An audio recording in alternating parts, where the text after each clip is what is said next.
Thank you, Mr. Gossain, for this interview. Um, can we begin with some of your comments on how KONE has been tackling this lockdown, particularly? Okay, thank you, Pratap, for this opportunity. As far as we are concerned, I think number one, I should say that this lockdown has actually been very good for the country, irrespective of what everyone else says. We've learned from a lot from the other parts of the world, and being a global company, we can see what's happening around us. So this lockdown has been very good. Otherwise, the numbers would have been very high, and then having a lockdown didn't have too much of a meaning. So timing was right. But we are coping. Of course, there is the real estate market, and all the businesses have come to a stop. So we are trying to do a lot of things virtually now. But one of the important things that we are trying to do is ensure that our elevators and escalators, particularly in hospitals, particularly in high-rise buildings, are all emergency services. So we are ensuring they are running smoothly. We have about 2,000 technicians who are on the road day in day out. We call them our superheroes. In this hour of crisis, they are trying to rectify and ensure that all elevators, escalators are working. Rest of our employees, I'd say about 3,500 employees almost, are working effectively and efficiently from home, like you people are. We are trying to also learn the ways of virtual meetings. Of course, media is more expert than a manufacturing industry is, but we are doing that quite effectively. We have the technology center people who are working and looking after mainly all aspects of technology, but importantly, the 24 by 7 connected services, which is the connection that we have for all our elevators and monitoring, that they're doing very effectively. And that's a very important part so that we know which elevators are about to fail and we try and fix them. Because right now, you can't afford to have elevators failing and then essential services not going to those places. Right. Yeah, you can't afford a downtime at all. So, in terms of Absolutely. supply chain, how is the disruption been for you? Yeah, so there is a difference between emergency service and essential service. We are emergency service. We're not essential yet, but we would be. And we've told the government that that's a state issue. So a lot of states are saying you are essential and please ensure that all hospitals are working. So supply chain not working is not the right thing, but we've now gone back to the Tamil Nadu government and they very nicely said that yes, you can start, you can have people, they're giving passes. So very soon we will start and we'll start producing emergency parts for elevators so that they keep running and also slowly have the process of elevators being done. But we are not going to get too much of our staff initially. It will be much, much less than 50% because one, we have to ensure social distancing. We have to ensure social distancing even while the transportation is happening.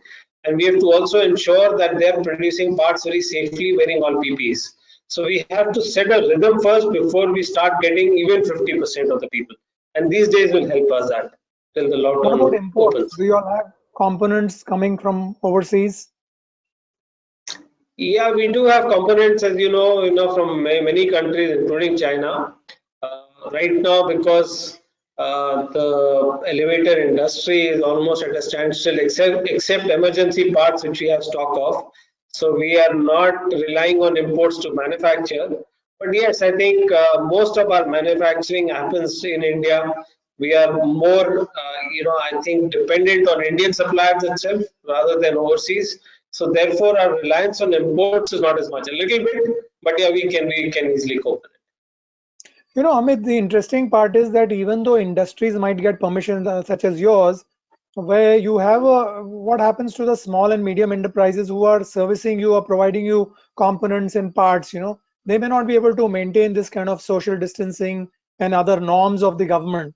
And that's where the challenges are, that you may start, but if the feeder routes are again blocked, how do you function? Yes, so we have a very solid process, Pratap, there, and I must say that our quality and safety team have a very solid process. We actually see and monitor and also educate our suppliers, the ones that are there. We tell them this is how it has to be done. So it won't be a start. Starting on our own is easy, but starting with the suppliers is difficult. And our suppliers are some of them are large, educated, good businesses, so they'll be able to cope up. The difficult part is when the real estate starts, how do we ensure that social distancing in the construction sites?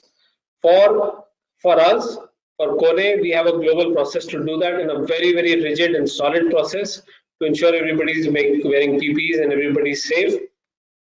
But how do the other construction people behave is a question. As far as the suppliers are concerned, we don't have a problem because easy to educate their big businesses and they will be very well geared up and understand the social distancing norms and processes.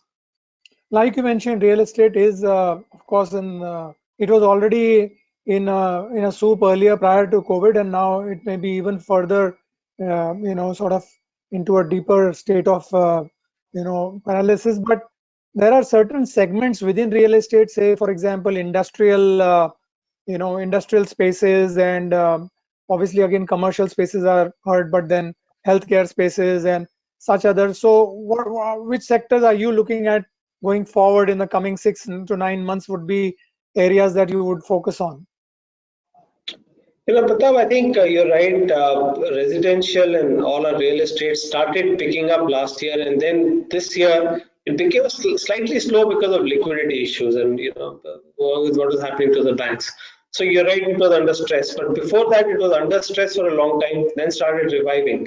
But what revived very quickly was the commercial sector, which started doing well. Now, what we see in the future is there'll be a lot of virtual working from home for a period of time at least. So commercial sector and a lot of these companies coming into India now and looking at India as a destination, I think the world will change.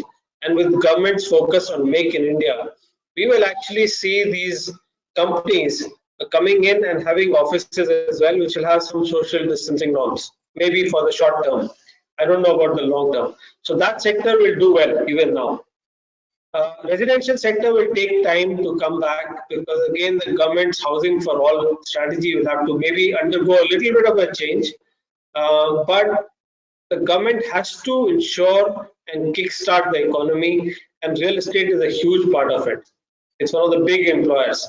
So therefore they're giving these various, I'd say, EMIs, certain time of postponement to that, or interest rate benefits, or certain things to the builders, some schemes that will come out by the government so that the real estate starts coming back.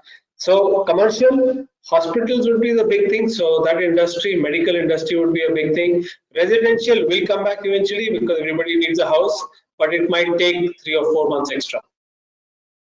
Amit, the other reality change which might happen going forward is obviously that this is not going to go away in a year or year and a half or so. And people are very scared nowadays of using elevators. In fact, people use different kind of gadgets to touch those buttons because they don't want to get infected. So how about voice activated systems? Is that something that you all are thinking about? We are, well, elevators, we have to also look at the pros and cons. Voice activated system might be easier, but in elevators in India where there are many voices, it could be a confusing thing as well. So is there something else that we can do, maybe through a messaging system that we are looking at and our technology team is working on it? It's a very new thing. We want to have a system which is foolproof. We've tested some systems, but we just don't want to launch something which then fails later. So it has to be foolproof, tried, tested. It will take time. We are actually in a little bit of hurry because of the situation today to help our customers, but not too much of a hurry as well. We want to make it foolproof. So there will be a system that we'll look at for sure, but not necessarily a voice activated one. This is what we think. Yeah, you need to just make people feel secure that the place that you are entering into is very well sanitized and well looked after. Yes, absolutely. And I think people are worried.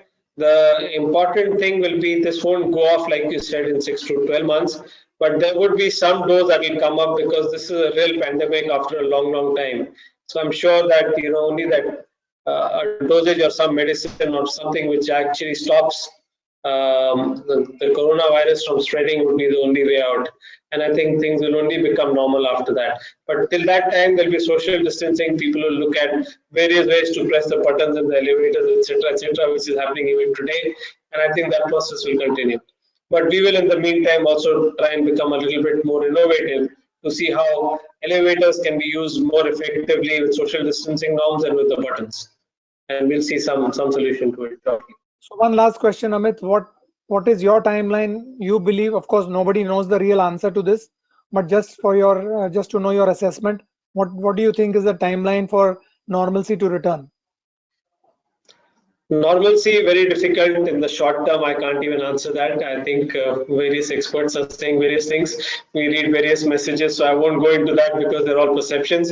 But for me, I think the lockdown might open partially. It will open, should open now on the 4th. If the growth rate comes back, people should be very careful. And green areas, of course, it'll open. Red areas might open partially because now it's between livelihood and lockdown. So things, at least what has happened with this lockdown is people have learned that this lockdown was very important. They've learned social distancing norms. So now when they come back to work, they'll be careful. There won't be I'd say a bait chart to go and work. They'll be very careful. The companies will be careful. So I'll say 3 to 4 months for people to adjust 100%, and then the growth rate comes down. And I think, at least in my view, for real estate to pick up another 4 to 5 months, housing will be required. Things will be back to normal, and I think I'm hoping that medical scientists would come up with something unique which will fix the world very quickly. So here's hoping for the best and all the best to you as well. Thank you and stay safe. Thank you. Thank you, and to you, Pratap, as well, and to your team. Thank you so much. Thank you.